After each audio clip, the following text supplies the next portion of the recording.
खैर मकदम है आप सभी का ईटीवी उर्दू के इस prime time debate show big bulletin में आपके साथ मैं हूं समीर अब्बास। मोदी सरकार ने कश्मीर समस्या को हल करने का फॉर्मूला दे दिया है। 15 अगस्त के मौके पर लाल किले की प्राचीर से पीएम मोदी ने कश्मीर पर अपनी सरकार की पॉलिसी साफ कर दी। कह दिया कि कश्मीर मुद्दे का हल न गाली से न गोली से बल्कि कश्मीरियों को गले लगाने से होगा। मोदी के बयान के दूसरे दिन ही बीजेपी से जुड़े एमजे खान की सरपरस्ती में 4 मेंबरों की एक कमेटी कश्मीर के लोगों से बात करने के लिए घाटी के दौरे पर जा रही है, जिसमें शाहिद सिद्दीकी, कमर आगा और एक्स जज इशरत मसरूर शामिल हैं। भले इस कमेटी को सरकार कश्मीर ना भेज रही हो, यानी सरकार का कोई रोल ना हो इसमें, लेकिन इसके मंसूबे पीएम मोदी के बयान को साकार करने वाले ही हैं। इस कमेटी के लोग कश्मीर की सिविल सोसाइटी के लोगों से, मजहबी रहनुमाओं से, महिला संगठनों और नई पीढ़ी के नौजवान नेताओं के साथ मिलकर बातचीत करेंगे और हुर्रियत जैसी अलगाववादी ताकतों से दूरी बनाकर रखेंगे।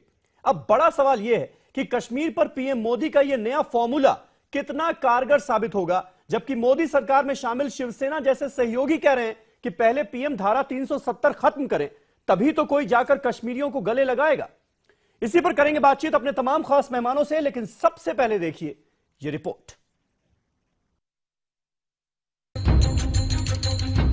कश्मीर में 99.9% हिंदुस्तानी रहते हैं।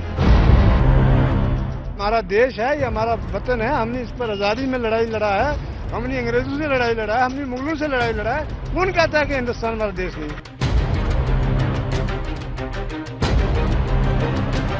न गोली न गाली, कश्मीरियों को गले लगाने की जरूरत।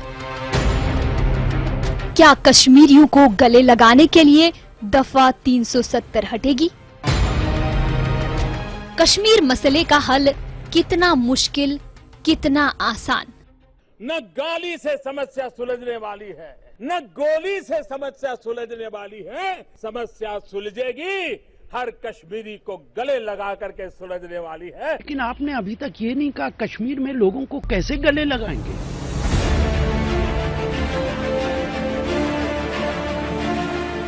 वजीर आजम का कश्मीर मसले पर दिया गया बयान बहस का मौजू बना हुआ है।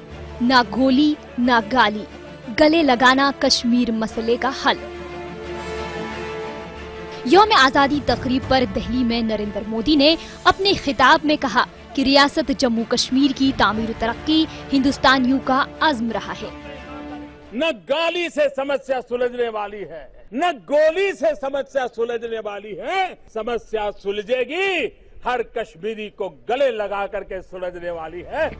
वजीर आजम के न गोली न गाली, गले लगाने के बयान पर महाराष्ट्र में बीजेपी की हलीफ जमात का कहना है कि कश्मीर से पहले आर्टिकल 370 खत्म करना होगा, ताकि हिंदुस्तान की दीगर रियासतों से अवाम कश्मीर जाएंगे और कश्मीरी अवाम को गले लगाएंगे।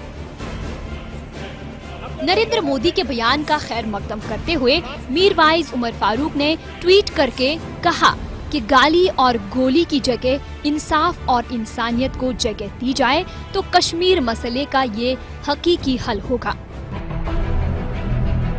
वहीं साबिक वजीर आला उमर अब्दुल्ला ने ट्वीट के जरिए रद्द अमल का इजहार किया है। उन्होंने कहा कि कश्मीरियों ने मोदी के बयान का खैर मकदम किया है, ताहम उन्हें खदशा है कि ये सिर्फ बयानबाजी होगी और अमली तौर पर कुछ नहीं किया जाएगा। जबकि महबूबा मुफ्ती का कहना है कि मुज़ाकरात से मसले का हल मुमकिन है। जहाँ जम्मू कश्मीर के तशख्खुस की बात आएगी, हम सब इकट्ठा है। उस वक्त हमारी जमातों में कोई फर्क नहीं होगा। कुर्सी की लड़ाई अलग है, पॉलिटिकल लड़ाई अलग है, मगर जहां हमारे तशख्खुस की बात आएगी, हम सब एक हैं। वहीं वजीर आजम के बयान पर अपोजिशन ने तनकीद करते हुए कहा कि कश्मीरियों को गले लगाने से किसने रोका है। वाज़ेह है कि कश्मीर में पीडीपी के साथ बीजेपी की हुकूमत है, मगर अब तक रियासत में गले लगाने के नाम पर पत्थर के जवाब में गोली का इस्तेमाल होता रहा है। अपोजिशन का इल्जाम है कि दहशतगर्दी के नाम पर कश्मीर का आम शहरी फौजी गोलियों के निशाने पर है। हालात बद से बदतर हैं। कश्मीर में अमन अमान कायम करना किसकी जिम्मेदारी है? अगर अब गले लगाने की बात करें तो यहाँ सवाल ये पैदा होता है कि गले किसको लगाना है, जो लोग नाराज हैं या फिर जो भटकाए गए हैं, या उस हलीफ जमात को जो पहले से ही गले में है। लेकिन आपने अभी तक ये नहीं कहा कश्मीर में लोगों को कैसे गले लगाएंगे। पीडीपी की हलीफ जमात बीजेपी कश्मीर से आर्टिकल 370 को खत्म करना चाहती है। पत्थर का जवाब गोली से देने वाली हुकूमत अब गले लगाने की बात पर उतर आई है। लेकिन यहाँ अहम बात ये होगी कि आर्टिकल 370 खत्म करने वाली हुकूमत को क्या अवाम गले लगाएगी, जबकि आर्टिकल 370 के तहत रियासत जम्मू कश्मीर को एक खास मकाम हासिल है।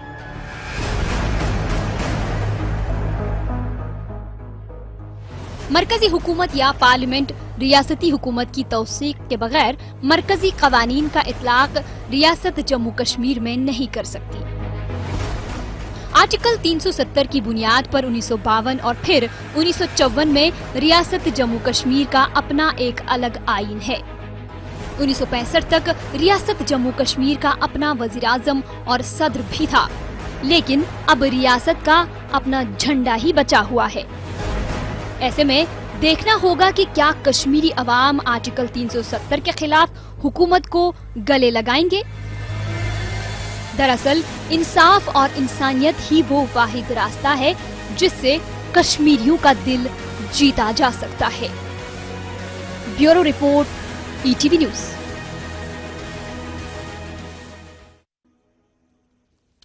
तो कश्मीर पर पीएम मोदी का यह नया फॉर्मूला कितना कारगर साबित होगा और कैसे कारगर साबित होगा, यह सबसे बड़ा सवाल है जिस पर आज हम बहस करेंगे। हमारे साथ खास मेहमानों का एक पैनल जुड़ चुका है। हमारे साथ राजीव पांडे साहब मुंबई से आज जुड़ेंगे, स्पोक्स पर्सन है भारतीय जनता पार्टी के। सुलेमान मोहम्मद खान साहब national spokes person Congress party के मेरे साथ स्टूडियो में मौजूद है। इसके अलावा खालिद अनवर साहब सीनियर जर्नलिस्ट हैं, वो हमारे साथ इस बहस का हिस्सा हैं। शबनम लोन साहिबा हमारे साथ इस बहस में मौजूद हैं, दिल्ली से वो हमारे साथ लाइव हैं। कश्मीरी एक्टिविस्ट हैं, सुप्रीम कोर्ट की लॉयर हैं। इसके अलावा कैप्टन अनिल गौड़ साहब पीडीपी का पक्ष रखते आपने इनको तमाम डिबेट्स में देखा है, लेकिन आज बतौर डिफेंस एनालिस्ट वो हमारे साथ इस डिबेट का हिस्सा हैं। और बशीर अहमद वारी साहब जो कि नेशनल कॉन्फ्रेंस के लीडर हैं, वो हमारे साथ श्रीनगर से लाइव मौजूद हैं। राजीव पांडे साहब, सबसे पहला सवाल आपसे। अब कश्मीर पर पीएम मोदी ने यह जो नया फॉर्मूला दिया है और एक तरह से अपनी सरकार की सोच साफ जाहिर की है, उसकी तो हर कोई तारीफ कर रहा है और होनी भी चाहिए, क्योंकि एक साफ सोच वो जाहिर कर रहे हैं सरकार की कि न गोली से न गाली से बल्कि सारे कश्मीरियों को गले लगाने से कश्मीर की समस्या का हल होगा। लेकिन इस रास्ते में कांटे बहुत हैं। आप ही की सहयोगी शिवसेना कह रही है कि पहले धारा 370 तो खत्म करें पीएम मोदी, उसके बाद ही तो बाकी हिंदुस्तान के लोग कश्मीर जाएंगे और कश्मीरियों को गले लगाएंगे। देखिए, ये कश्मीर का जो विषय है उसमें ये धारा 370 को अभी हम थोड़ी देर के लिए अलग रखते हैं, क्योंकि धारा 370 के बारे में बहुत सारी भ्रांतियां हैं। सबसे पहली भ्रांति है कि धारा 370 से जम्मू कश्मीर को कोई स्पेशल प्रोविजन है, वो लीगल एक सब्जेक्ट है। मेरे हिसाब से धारा 370 से कोई भी special provision Jammu and Kashmir को नहीं है, ये एडिशनल लेजिस्लेटिव मैकेनिज्म था। और ये विषय अब सुप्रीम कोर्ट के पास है। आर्टिकल 35A भी honourable supreme court of India के समक्ष है। जहां तक आपने कहा कि ये जो आदरणीय प्रधानमंत्री मोदी जी ने कहा है, इसके विषय में मेरी 3 बातें हैं।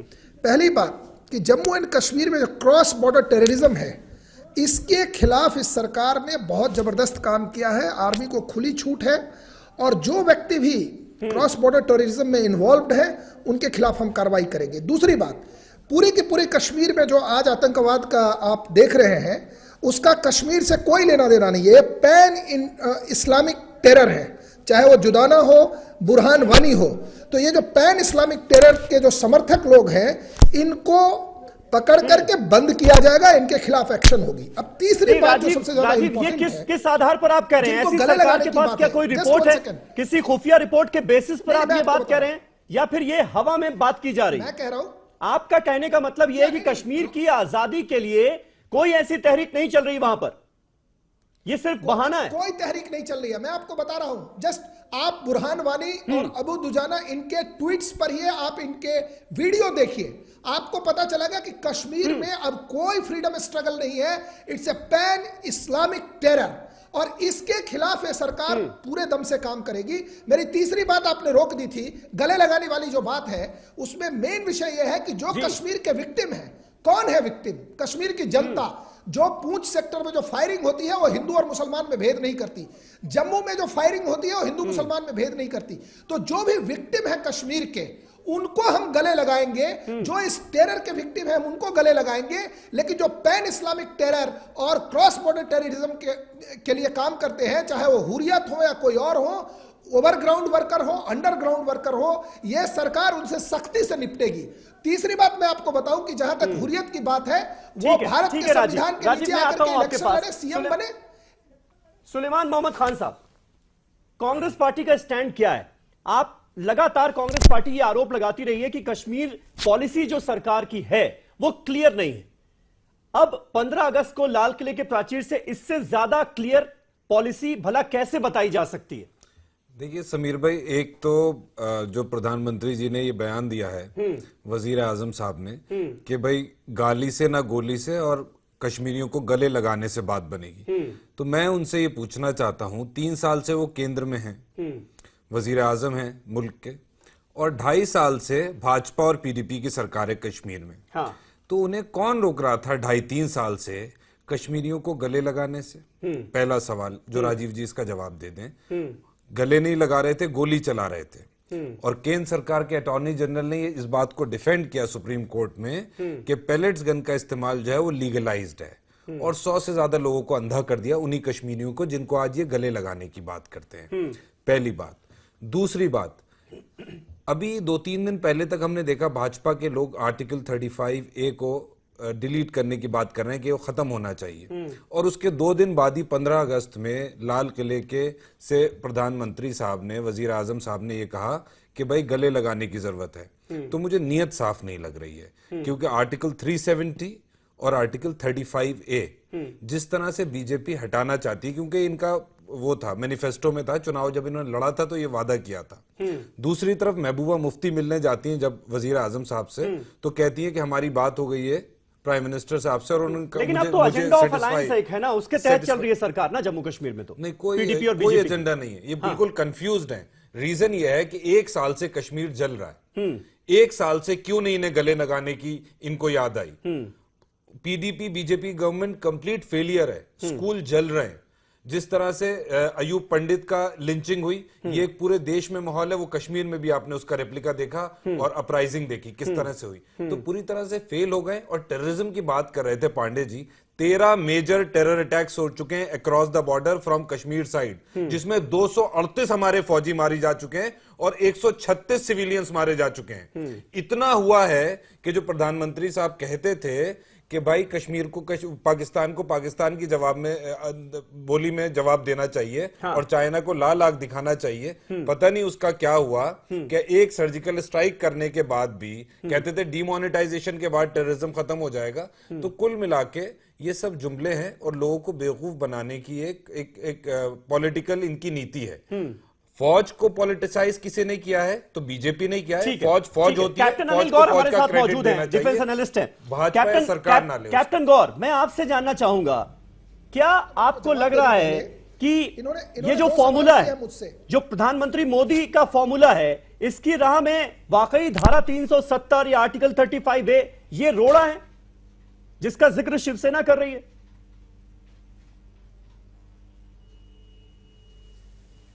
देखिए, ये जो प्रधानमंत्री जी ने कहा कि कश्मीर के अंदर ना गोली से और इनको कश्मीरियों को गले लगा के करेंगे, पर उसके साथ में उन्होंने ये भी कहा कि जो टेररिस्ट हैं उनके खिलाफ जो कार्रवाई है वो रहेगी। उन्होंने ये नहीं कहा कि जो टेररिस्ट जिसने बंदूक पकड़ी है उसको भी हमने गले लगाना है। तो ये एक पहले तो ये क्लैरिफाई हो जाना चाहिए सबके जहन में। दूसरी बात, अब आर्टिकल 370 है या 35A है, वो इसके अंदर किस हिसाब से है, इसको अगर माहौल को ठीक करने में किस हिसाब से रोड़ा आता है वो हमें नहीं दिखता।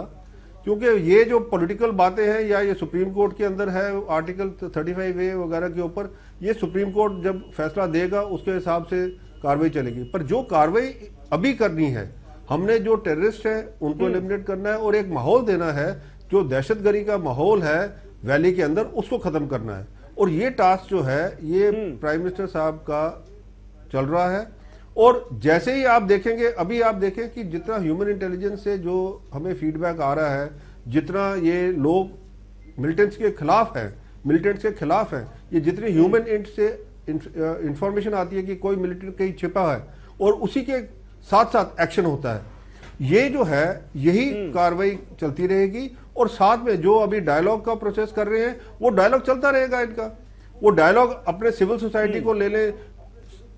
कश्मीर के अंदर इतने हमारे पास लोग हैं, यूथ है, सब हैं, सबसे बैठ के जब तक बात करके उनके आइडियाज नहीं पता लगे क्या चाहिए। अगर कोई कहता है आजादी, कौन सी आजादी चाहिए उसको, या कोई कहता है नहीं जी हम इधर ठीक है, वो किस हिसाब से ठीक है, वो सारा जब तक ये सारा कुछ सामने नहीं आएगा तब तक तो कुछ हल निकलेगा नहीं ना।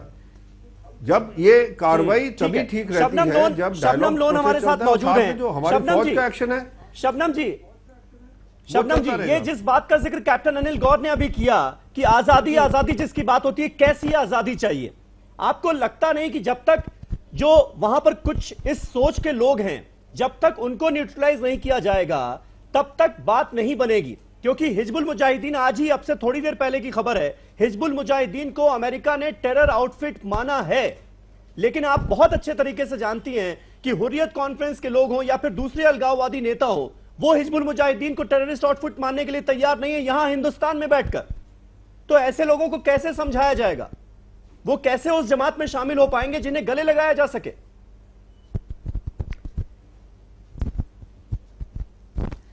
जी मैंने बहुत गौर से आपकी बात सुनी।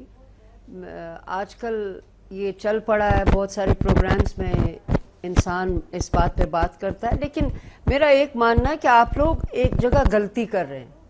देखिए जो सेंटिमेंट है वहाँ, कश्मीर सेंटिमेंट, वो हुर्रियत पे डिपेंडेंट नहीं है, हुर्रियत उस सेंटिमेंट पे डिपेंडेंट है। एक दूसरा, कश्मीर की एक कहानी तो है, external internal dimensions, Hindustan Pakistan की 3 जंगें हुई हैं 70 साल से। एक वो मसला पॉलिटिकल जिसको फायर एंड फ्यूरी कहते हैं वो उसमें लगा हुआ है, लेकिन चलिए हम उसको बहरकैफ इस वक्त एक तरफ रखते हैं। कश्मीर में एक बहुत बड़ा मुद्दा जो है मेरी समझ से वो इंसाफ है, वो जस्टिस है, और जस्टिस का ना मिलना बहुत हकदार लोगों को जिनको जस्टिस चाहिए था। इसलिए जब कल प्रधानमंत्री साहब ने ये एक बात कही, गोली नहीं चलेगी, गोली न गाली, ये जो बात का वर्ड है, मैं इसको लेके बहुत खुश हुई थी। क्योंकि एक कश्मीर का एक बहुत बड़ा तबका है मॉडरेट मुसलमानों का जो बहुत मेहनत करते हैं, डॉक्टर हैं, इंजीनियर हैं, लॉयर्स हैं, शिकारे वाला है, वो शॉल वाला है जिसकी आंखें थकती हैं वो शॉल बनाते बनाते, और बाकी लोग हैं जो ईमानदारी से अपनी रोजी रोटी कमाते हैं। एक माहौल यहाँ पैदा हुआ जहाँ से उनको लगा कि भाई हमें बहुत अब्यूज किया जाता है। अब्यूज के बहुत सारे मतलब है कि कोई गाली किसी को तो वही अब्यूज नहीं होता है, किसी की सेंसिटिविटी आप हर्ट करते हैं वो भी एक अब्यूज होता है। मैं एक प्रोग्राम में थी 2 दिन पहले, उसमें मेरे अपने कश्मीरी पंडित भाई भी थे। तो अक्सर आपने देखा होगा कि हमारे कश्मीरी पंडित भाई हमेशा 90 का तज़किरा करते हैं। मैं हमेशा ये कहती हूँ उनकी ट्रेजेडी, उनकी जिंदगियों में जो तूफान आया वो हमारी जिंदगियों में भी आया, और जो उनको भी इंसाफ मिलना चाहिए। लेकिन एक बात शबनम जी, ये आप अगर कहते हैं कि एक तबके को इंसाफ मिलेगा तो क्या वहां दूसरे तबके को इंसाफ नहीं मिलेगा? नहीं उठा ली, वो तो नहीं गोली दागने लगे। आप जिस नाइंसाफी का बार बार अब जिक्र करती हैं, सुनिए कि वो जो नाइंसाफियां पहले हुई हैं उसका खामियाजा आज का कश्मीर क्यों भुगते? और गोली क्या किसी भी चीज का सलूशन है? देखिए ये एक नया, सुनिए ये एक नया अब रेटोरिक आन पड़ा है जी। उन्होंने बंदूक नहीं उठाई, कश्मीर में क्या सबने बंदूकें उठाई? अगर वहां से चले गए, मुझे आप एक सवाल का जवाब दीजिए। यही सवाल मैंने किसी और डिफेंस एक्सपर्ट को भी कहा। बहुत एहतराम है आर्मी का मुझे, आर्मी में, हिंदुस्तान की आर्मी में बेहद अच्छे ऑफिसर्स, पढ़े लिखे हैं। एक बात मुझे बताइए, अगर 89 में सुलग गया कश्मीर और लोगों ने कहा बस यहाँ पे रिगिंग हो गई, हर सिस्टम ने धोखा दिया, तो आप मुझे बताइए बॉर्डर्स इतने पोरस कैसे थे? आर्मी और सिक्योरिटी फोर्स और गवर्नमेंट्स कहाँ थी कि हजारों लोग हमारे घरों में बंदूकें लेके आए? क्या मसला हुआ? नहीं शबनम जी, लेकिन मेरे सवाल का जवाब नहीं मिला। मेरे सवाल का जवाब नहीं मिला कि वो अलगाववादी लोग जो कि कश्मीर के नौजवानों को भड़काते हैं पाकिस्तान के कहने पर, पाकिस्तान के पैसों से यहां पर पल रहे हैं, बात उनकी हो रही है। क्या उनको किसी भी सूरत हाल में समझाया जा सकता है, या ये हुकूमत किसी भी तरह से कोशिश करके उनको समझा सकती है कि वो रास्ता छोड़ें, पाकिस्तान की गाना छोड़ें, हिंदुस्तान की सरपरस्ती में आए, हिंदुस्तान को अपना मुल्क माने? जरूर आपका सही ये कोशिश की जाए या ना की जाए? देखिए आपका जरूर ये सही है कहना कि पैसा, देखिए पैसा कुछ लोगों को आया, ठीक है, आप उनकी कार्रवाई करें, एनआईए कार्रवाई करे, लेकिन एक गलतफहमी में मत रहे। मास प्रोटेस्ट जो है, लाखों लोग उतर आते हैं, जो ये स्पॉन्टेनियस है, पाकिस्तान के पास इतना पैसा है क्या कि रोज वो लोगों को लाखों रुपया देते जाएं? Can Pakistan afford that? कुछ लोगों ने ये बिजनेस बना लिया। वो काम था सिक्योरिटी एजेंसीज का, वो काम था इंटेलिजेंस एजेंसीज का। हवाला ठीक है शबनम जी, मैं समझ गया आपकी बात। दूसरे मेहमान भी हैं, बशीर अहमद साहब हमारे साथ मौजूद हैं, नेशनल कॉन्फ्रेंस से, श्रीनगर से वो हमारे साथ मौजूद हैं। बशीर अहमद साहब, मैं आपसे जानना चाहूंगा, एक तरफ 15 अगस्त को प्राइम मिनिस्टर मोदी का यह बयान जिसमें वो कश्मीरियों को गले लगाने की बात करते हैं, और दूसरी तरफ एक कमेटी का आज ही वहां पर पहुंचना, कश्मीर का दौरा करना, जिसके हेड जो हैं वो एमजे खान साहब हैं, उसमें शाहिद सिद्दीकी साहब हैं, कमर आगा साहब हैं, इशरत मसरूर साहब हैं। ये लोग वहां पर पहुंचेंगे और एक राब्ता कायम करने की कोशिश करेंगे कश्मीरियों के साथ, वहां की सिविल सोसाइटी से बातचीत की जाएगी। आपको लगता है कि, क्या लगता है ऐसा कि न सिर्फ कहा जा रहा है, सिर्फ बयान नहीं दिया जा रहा है, होता हुआ हमें नजर भी आ रहा है, कोशिशें जारी हैं गले लगाने की? देखिए, हम उम्मीद रखते हैं कि जो प्रधानमंत्री ने लाल किले के प्राचीन से कल जो बयान दिया वो बहुत ही अच्छा बयान है, लेकिन हम उम्मीद करते हैं कि उस पर अमल भी हो। ये ऐसा ना हो, अगर हम कश्मीर के पास की तरफ, माजी की तरफ नज़र दौड़ाएं ठंडे दिमाग से, तो हमें लगता है कि ये एक ब्रोकन प्रॉमिसेस का एक कंटिन्यू एक सिलसिला चला आ रहा है। अगर आप वाकई सिंसियर है इस वक्त, देखिए आपने हर हमेशा यहाँ एक्सपेरिमेंट किया, हर 10 साल के बाद एक्सपेरिमेंट बदलते गए, जब तक आपको रियलाइज हुआ कि यहाँ मामला क्या है और आपने संजीदगी के साथ उस पर गौर करना चाहा, तब तक वो लीडर नहीं रहे, या तो वो चले गए या वो डिफीट के शिकार हो गए। मैं आपको एक उदाहरण देता हूँ, यहाँ पे जो सेंटिमेंट की हम बात कर रहे हैं, जो यहाँ पे एक एंटी इंडिया सेंटिमेंट, वो कहाँ से पैदा हुआ? पहले आपको रूट काज पे जाना पड़ेगा। 1953 में हुआ, जब आपने यहाँ की पॉपुलर लीडरशिप को अरेस्ट किया गैर जमहूरी तरीके से। हमने एक कॉन्शियस डिसीजन लिया था, दो कौमी नजरिया को ठुकरा के हमने हिंदुस्तान के साथ उस वक्त इल्हाक किया था। कंडीशनल एक्सेशन हमारे महाराजा ने किया, और जिसको यहाँ के पॉपुलर लीडरशिप शेख साहब के नेतृत्व में जिन्होंने उसको आगे बढ़ाने की कोशिश की, और कुछ शर्त शराइत थे, जिन शर्त शराइत को एक जगह पे नहीं, मुझे मतलब है क्या कि बार बार उसकी दलील दी जाए और उसके बिहाफ पर? बिल्कुल मतलब है, मैं वहीं पे मैं वहीं पे आना चाहता हूं। या तो आप मुझे पूरा कहने दीजिए, मैं पहली बार आपके इस प्रोग्राम में आया हूं, आप मुझे स्कटल ना करें। जिस वक्त पंडित नेहरू जी को इस बात का एहसास हुआ, 10 साल हुए, 1962-63, और वो भी चाइना की जंग के बाद हुआ, और उन्हें शेख साहब को रिलीज करवा के पाकिस्तान भेजा। बदकिस्मती हमारी ये हुई कि पंडित नेहरू जी नहीं रहे, उसके बाद वही ब्रोकन प्रॉमिसेस का सिलसिला चालू हुआ, और 1973 में फिर इंदिरा गांधी को जब पाकिस्तान के 2 हिस्से हुए, उसके साथ साथ इतने सारे फौजों ने सरेंडर किया। अहमद साहब, वो कहानियां सबको पता है, लाहौर तक, लेकिन मेरा सवाल आपसे सिर्फ इतना है कि क्या उन पुरानी बातों को याद करा हर एक कहानी के साथ किसी भी तरीके से जायज ठहराया जा सकता है? ऐसे तो हम पीछे ही रहेंगे, फिर आगे नहीं बढ़ेंगे। जनाब जनाब अली कोई नहीं भड़काता उनको, यहाँ के बच्चे बच्चे को पता है। ये एक सेंटिमेंट उनको एनग्रेव हो गया, उनके जीन्स में एनग्रेव हो गया है। आप जो बात करें, आज मोदी साहब ने वहां पे आवाज दी, 3 साल पहले अगर वो आवाज देते शायद यहाँ इतना कहर नहीं मचता था, यहाँ इतनी जानें जाया नहीं होती। यहाँ वाजपेयी साहब आए, उन्होंने इंसानियत जमहूरियत की बात की, हमने 10 साल निकाले, उन 3 अल्फाजों के पीछे हमने 10 साल निकाले। उसके बाद मनमोहन सिंह जी आए, उन्होंने 4-5 कमेटीज का गठन किया। क्या हुआ उनकी रिकमेंडेशन का? वो हमने नहीं दिए थे, वो आपके लोग आए थे, उन्होंने अंडर कॉन्स्टिट्यूशन ऑफ इंडिया एक फ्रेमवर्क बनाया। कहाँ गए वो रिकमेंडेशन? किसी पे अमल हुआ? किसी बात को आपने आगे बढ़ाने दिया?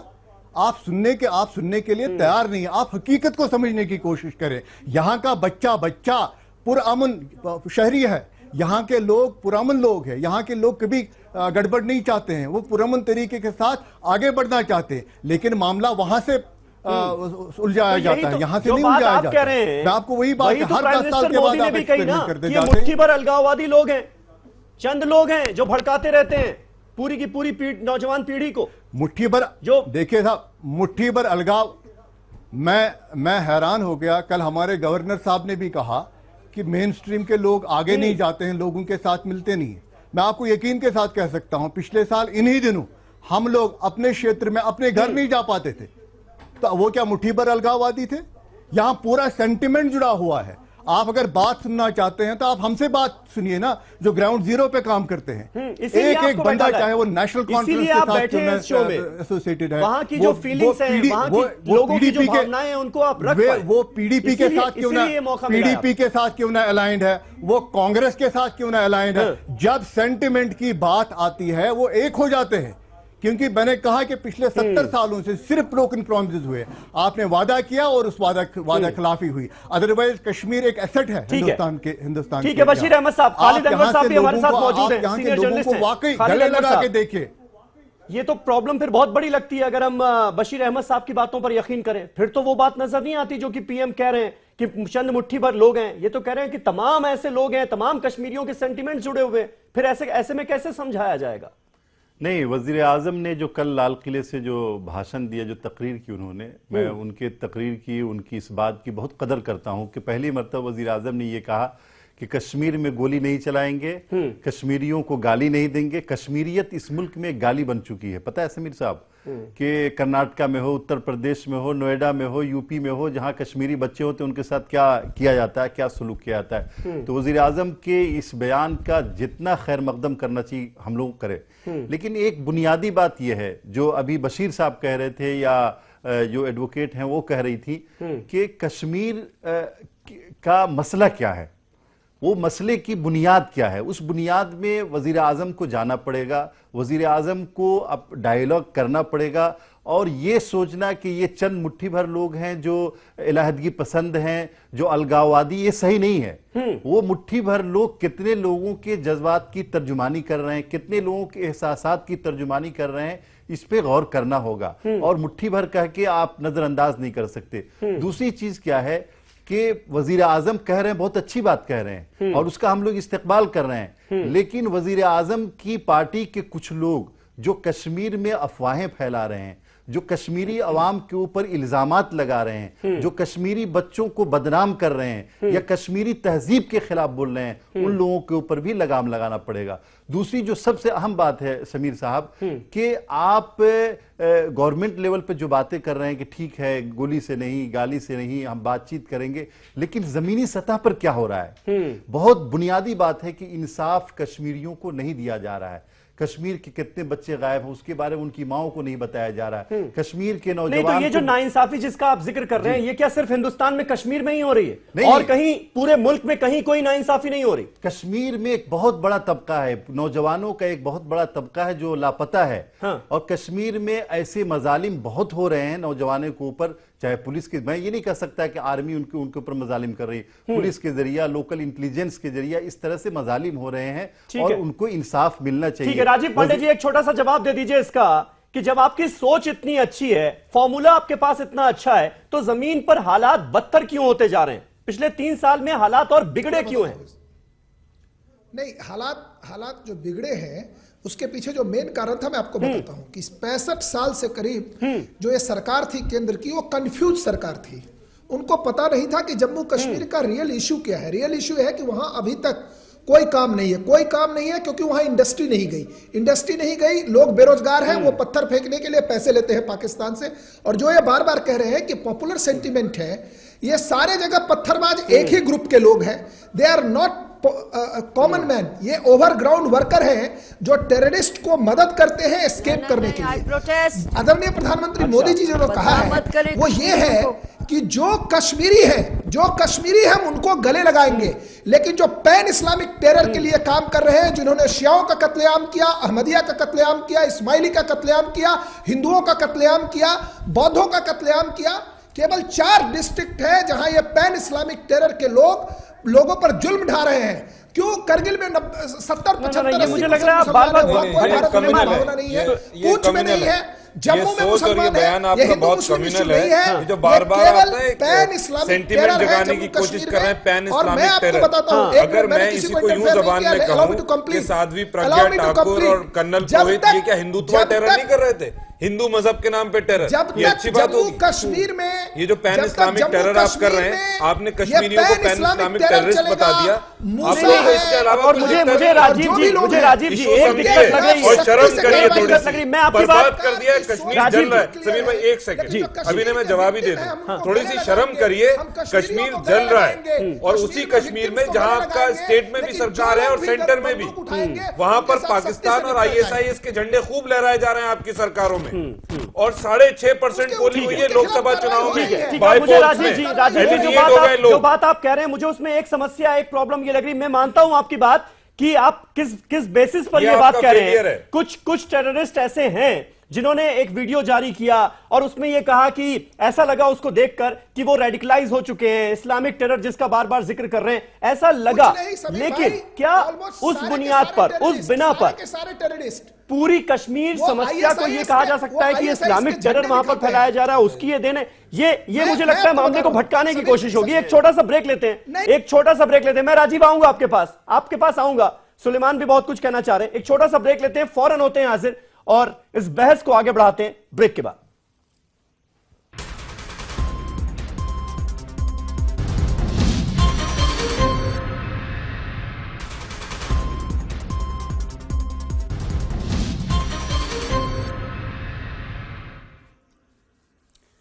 तो कश्मीर पर पीएम मोदी का यह नया फॉर्मूला कितना कारगर साबित होगा, यह है हमारा बहस का मुद्दा। तमाम खास मेहमान हमारे साथ बने हुए हैं। शबनम लोन साहिबा हमारे साथ मौजूद हैं। शबनम जी, मैं आपसे जानना चाहूंगा, पीएम मोदी का ये जो स्टेटमेंट है, इस पर अनुपम खेर साहब जो हैं वो अपनी राय दे रहे हैं। अनुपम खेर का ये कहना है कि कश्मीर की समस्या का हल केवल धारा 370 हटाकर ही हो सकता है, क्योंकि ये धारा ही है जो बाकी हिंदुस्तान को कश्मीर से अलग करती है। इसलिए सबसे पहले इसको हटाना चाहिए ताकि हिंदुस्तान के बाकी हिस्सों को लोग कश्मीर पहुंच पाएं, वहां पर जमीनें खरीद पाएं, शादी ब्याह का सिलसिला शुरू हो, तो दूरियां ऐसे ही मिटेंगी। लगता है आपको उनकी बात में दम है?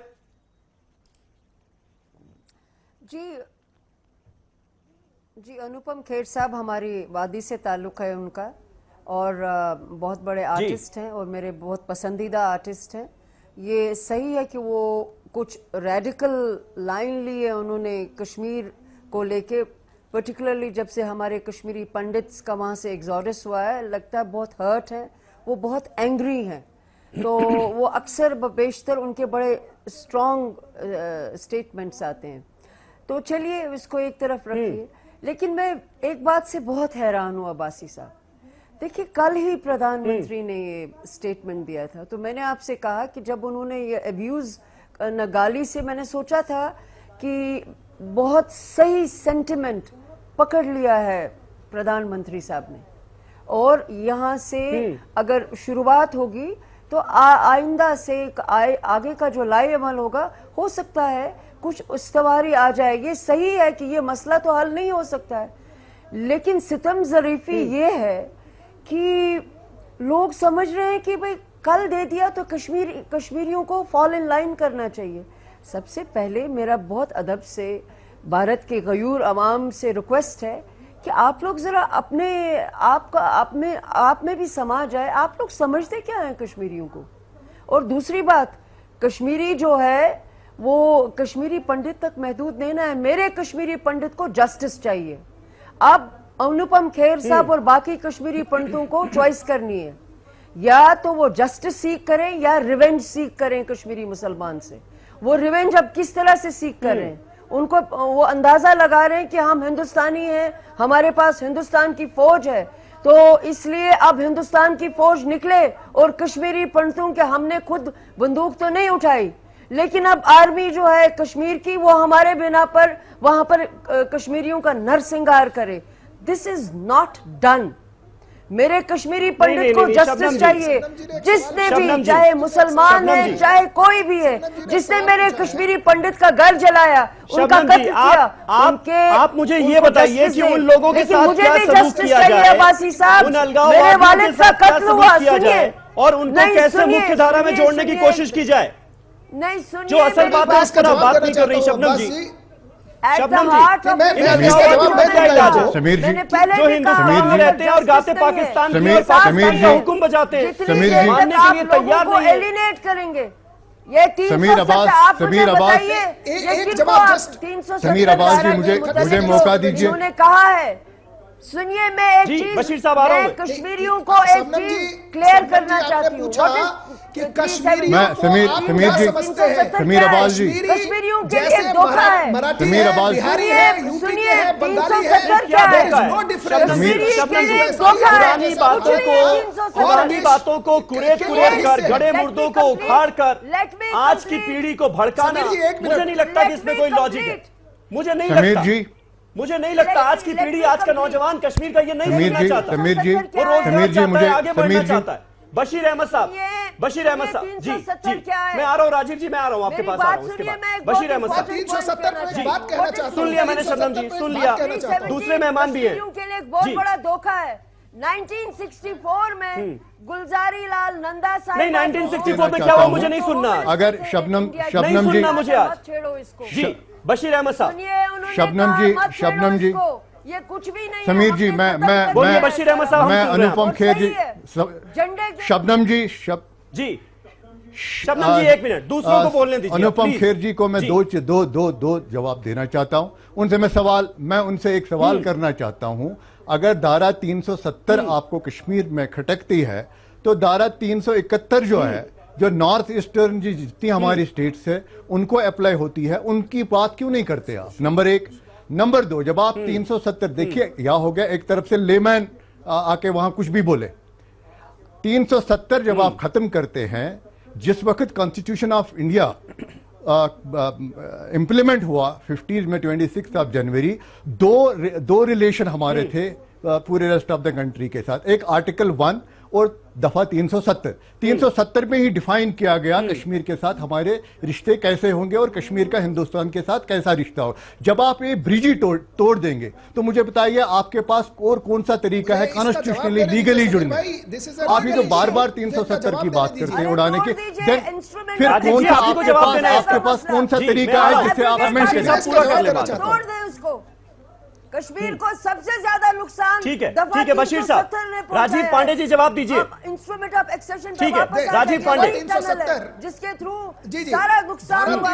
एक एक करके शबनम जी प्लीज, शबनम जी, ताकि सबकी बातें हम अच्छे तरीके से सुन पाए। के हेड नोट पर जी राजीव जी, जब देश में कॉन्स्टिट्यूएंट असेंबली में डिबेट हुआ, जब 306A था, उस समय उसके हेड नोट पे लिखा हुआ है टेम्पररी प्रोविजन, क्योंकि लगभग 24 कॉन्स्टिट्यूंसी का हिस्सा पाकिस्तान के कंट्रोल में था, जो आज पाक ऑक्युपाइड जम्मू एंड कश्मीर है। इसके कारण से धारा 370 को रखा गया कि जब तक ये लोग वो जमीन हम वापस नहीं लेते हैं, तब तक के लिए प्रोविजन है। इसके बाद उस धारा 370 में ही लिखा हुआ है कि किस प्रकार से धारा 370 को हटाना है।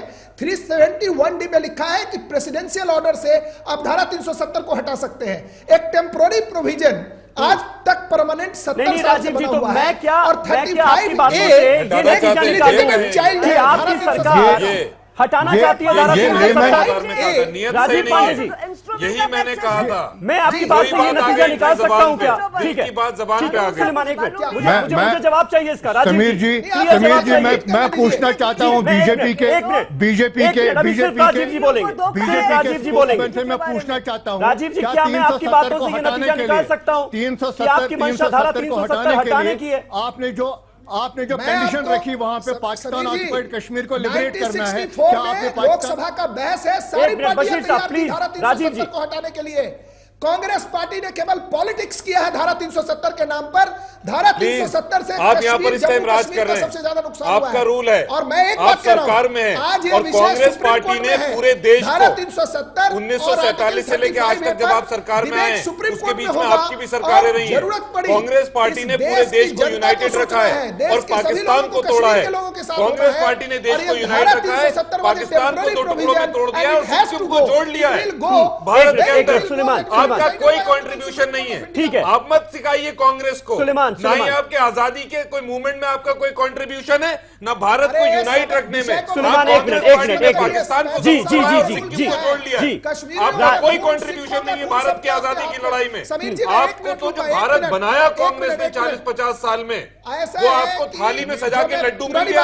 आज बड़े बड़े बखान करते हैं और प्रधानमंत्री बोलते हैं लाल किले से भारत की सरकार नहीं होती तो जिस तरीके से क्वेटा में सियाओं का आज आप बड़े महान बनते हैं। राजीव पांडे साहब, एक मिनट प्लीज। राजीव पांडे साहब, आपको पता है ना एजेंडा ऑफ अलायंस में आपने पीडीपी के साथ जो किया है, ये बात बोले, वो उसमें क्या कहा है आपने धारा 370 को लेकर? उसमें फिर मुझे आपकी बातों से ऐसा क्यों लग रहा है कि सरकार की मंशा धारा 370 हटाने की है? 370 में स्टेटस को की बात की है इन्होंने। आज के विषय में एजेंडा ऑफ अलायंस में स्टेटस को की बात की है इन्होंने हुर्रियत से बात करने की राजीव जी की बात सुन लीजिए। इन्होंने पाकिस्तान के साथ बात करने की वहां पे बात की है। एक मिनट, मुझे राजीव जी की आवाज चाहिए सिर्फ, बाकी सबकी आवाज म्यूट कर दे। राजीव जी की मुझे जवाब चाहिए। जी बोलिए। देखिए, धारा 370 का विषय आज सुप्रीम कोर्ट में पेंडिंग है। आर्टिकल 35A का विषय सुप्रीम कोर्ट में पेंडिंग है। धारा 370 एक टेम्पोररी प्रोविजन था। अंबेडकर जी ने कहा था कि धारा 370 को हट जाना है, इसीलिए उन्होंने धारा 370 में ही 1D में कहा कि प्रेसिडेंशियल मतलब सरकार की मंशा है ना हटाने की धारा 370? सरकार की मंशा, मैं यहाँ अभी सरकार में पार्टी की तरफ से आया हूं, मैं सरकार की तरफ से बात करने के लिए यहाँ नहीं हूं। मैं भारतीय जनता पार्टी के कार्यकर्ता की हैसियत से हूं और मैं एक कार्यकर्ता आपको बताता हूं, अम्बेडकर जी का सम्मान है। ठीक है, मैंने आपकी बात सुन ली, सबको म्यूट करके आपकी बात सुन ली। अब सुलेमान को सुन लीजिए। जी, अभी प्रधानमंत्री जी से वजीर आजम साहब से महबूबा मुफ्ती मिली थी 3 दिन पहले, और उन्होंने कहा कि उन्होंने मुझे एश्योर किया है प्राइम मिनिस्टर ने कि धारा 370 से या 35A, आर्टिकल 35A से कॉन्स्टिट्यूशन के कोई भी उसमें कोई चेंजेस नहीं होंगे, कोई नहीं होगा। और आपके अलायंस का भी यही प्रिंसिपल है। दूसरी बात, तीसरी बात, सुप्रीम कोर्ट की जो आप बात करते हैं, 2 PIL पहले भी फाइल हो चुकी है सुप्रीम कोर्ट में इस इशू पे और वो रिजेक्ट हो गई हैं। वो एक अलग बात है कि अब मौजूदा भी कॉन्स्टिट्यूशनल बेंच उस मुद्दे को सुनेगी, लेकिन आपने एक बात साफ कर दी कि भाजपा की नियत है 370 हटाने की। और अगर महबूबा मुफ्ती जी पिछले साल ये कह चुकी हैं कि धारा 370 को, आर्टिकल 370 ऑफ द कॉन्स्टिट्यूशन को आप हटाएंगे तो कश्मीर से उसकी रूह कब्ज कर लेंगे, उसकी रूह को हटाना है। जैसे जिस्म से रूह निकाल ली जाती है, उसी तरह धारा 370 से अगर हटाएंगे कश्मीर से तो उसकी रूह निकाल ली जाएगी। तो आप महबूबा मुफ्ती के साथ अलायंस में कैसे हैं जब महबूबा मुफ्ती कुछ और सोचती हैं और आपकी नीयत कुछ और है? इसीलिए मैंने कहा था कि प्रधानमंत्री की नीयत सही नहीं है जो उन्होंने लाल किले से बोला है। ठीक है, कैप्टन अनिल गौर, क्या आपको लगता है कि यह भी एक वजह है, यह भी एक वजह है क्योंकि सरकार में जो 2 पार्टियां उनकी आइडियोलॉजी मैच नहीं करती?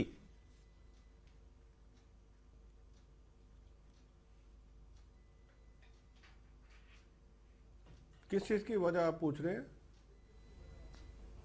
कश्मीर समस्या की अभी जो प्रॉब्लम्स चल रही हैं। कंफ्यूज्ड हैं दोनों पार्टीज जो सरकार चला रही है कश्मीर में।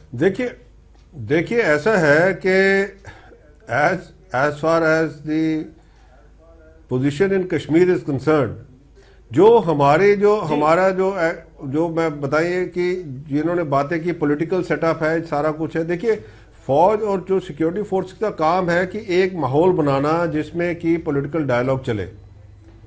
अब पॉलिटिकल डायलॉग चलाने के लिए ये पॉलिटिकल पार्टीज का काम है, ये फौज और सिक्योरिटी फोर्सेस का काम नहीं है। एक बात, दूसरी बात, फौज और सिक्योरिटी फोर्सेस जो है, जैसे कि एक मैं बात यहां कहना चाहता हूं जो शबनम लोन जी ने कही कि फौज कभी किसी हमारे मुल्क के लोग हैं उनके खिलाफ नहीं है। फौज और सिक्योरिटी फोर्सेस उन लोगों के खिलाफ है जो हमारे मुल्क के खिलाफ बंदूक उठा के कश्मीर के अंदर बैठे हैं। अगर उसमें कोई उसकी एक्शन के अंदर कोई उनके बीच में कोई खलल डालता है तो वो कैजुअल्टी होता है। तो इसलिए ये कहना कि जी फौज वहां पे नरसिंहार कर रही है, ये सरासर गलत है। एक दूसरी बात, एक माहौल देने के लिए फौज है वहां पे और सिक्योरिटी फोर्सेस है, वो उसके अंदर कामयाब हो रहे हैं। और मेरे को लगता है कि ये जो पॉलिसी चल रही है हमारी, हो सकता है हम जल्द ही जितने ये मिलिटेंट्स बीच में हैं इनको सब एलिमिनेट करके एक खुशगवार माहौल कश्मीर के अंदर दे दें।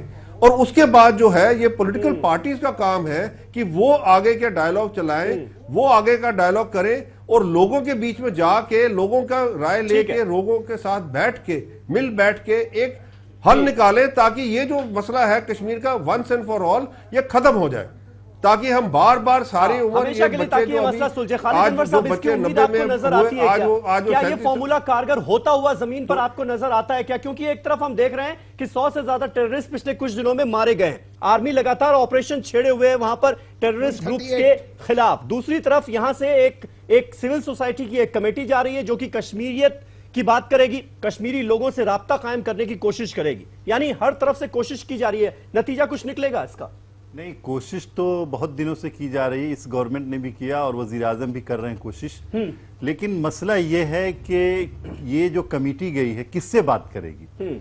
आप जो भी बात करने को आगे आता है आप उसको कहते हैं कि आप इलाहदगी पसंद हैं। नहीं, इस कमेटी की तरफ से कह दिया गया कि हुर्रियत कॉन्फ्रेंस को छोड़कर, अलगाववादी नेताओं को छोड़कर सबसे बात की जाए। वहां आप एक बात समझिए कि कश्मीरी अवाम के जज्बात की तर्जुमानी कौन लोग कर रहे हैं? वहां के लीडर्स कर रहे हैं, वहां की मुख्यमंत्री कर रही है, हुर्रियत के नेता कर, सब लोग कर रहे हैं कश्मीरी अवाम के जज्बात की तर्जुमानी।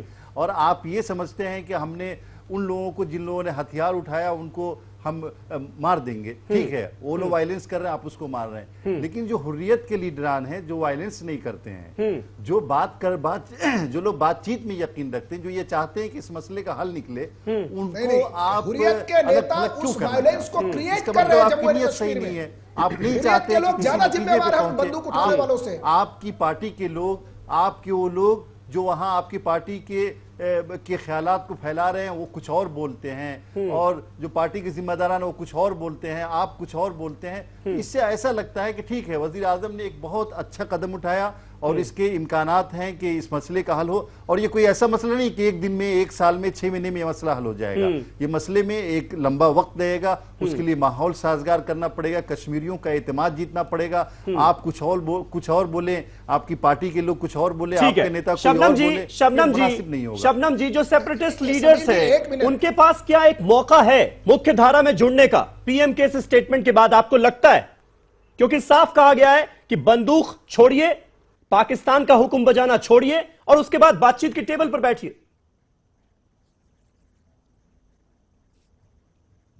मैंने आपसे कहा ये मसला बड़ा उलझा हुआ है, सुलझने में लगता कोई रास्ते नजर ऐसे नहीं आ रहे। मैंने कहा ये एक अच्छी खुशाइंद बात थी। अब आप मुझे एक चीज बताइए, अगर प्राइम मिनिस्टर मोदी साहब ने कल इतनी अच्छी बात की, मैंने वेलकम किया, एक बार ही नहीं हर प्रोग्राम में मैंने वेलकम किया। अब आप मुझे बताइए अनुपम खेर जो है उनको क्या पड़ी थी? आज ही ये 370 जो उन्होंने ट्वीट किया है, ये कश्मीरी जो वहां पर वादी में है, ये उनको बता रहे हैं हमारी ताकत देखो, हम तुम्हारे साथ ये कर सकते। अब आप मुझे बताइए ऐसे लोग प्राइम मिनिस्टर मोदी साहब के दोस्त हैं कि दुश्मन है?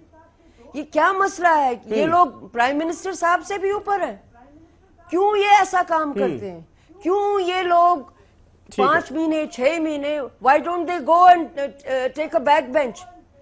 अगर ये इस तरह, और मैं आपको ये 370 पे लगता है आपको ये ऐसे जो बयान है ये हालात को और बिगाड़ते हैं क्या? आधा मिनट दे दीजिए। मैं सिर्फ इतना कहना चाहता हूं कि जुलाई में जब ये सब अपराइजिंग शुरू हुई थी कश्मीर में, मैं कह रही हूं ये prime minister Modi Congress party ने उसी टाइम कहा था कि 2010 में कुछ इस तरह के हालात हुए थे और कांग्रेस पार्टी ने कई कमिटीज बनाई थी इंटरलोकेटर्स की और डायलॉग हुए थे, माहौल सही हो गया था और 2010 से 14 तक कश्मीर बड़ा पीसफुल रहा। यही बात हम बार बार कह रहे थे, लेकिन ये कश्मीरियों पे भाजपा की और पीडीपी की सरकार गोली चला रही थी, पैलेट्स गन चला रही थी, उन्हें अंधा कर रही थी। अब वही बात इन्हें 1 साल बाद प्रधानमंत्री जी ने आपको लग रहा है कि आप ही की सलाह मानी गई है, इनकी नीयत साफ है, ठीक तो है, बहुत अच्छी बात है। ठीक है। लेकिन एमजे खान मुझे साहब नीयत में खोट लगता है। एमजे खान साहब की सरपरस्ती में एक कमेटी बनाई गई, वहां पर जाएगी, लोगों से मिलेगी, कश्मीरी लोगों को गले लगाने की कोशिश होगी, और साथ ही साथ यह भी साफ कर दिया गया है कि अलगाववादियों से बात नहीं की जाएगी, जो टेररिस्ट ग्रुप्स हैं उनके खिलाफ सख्त एक्शन जारी रहेगा। यह है फॉर्मूला जो कि अब साफ नजर आता है। इसका असर कितना होगा जमीन पर,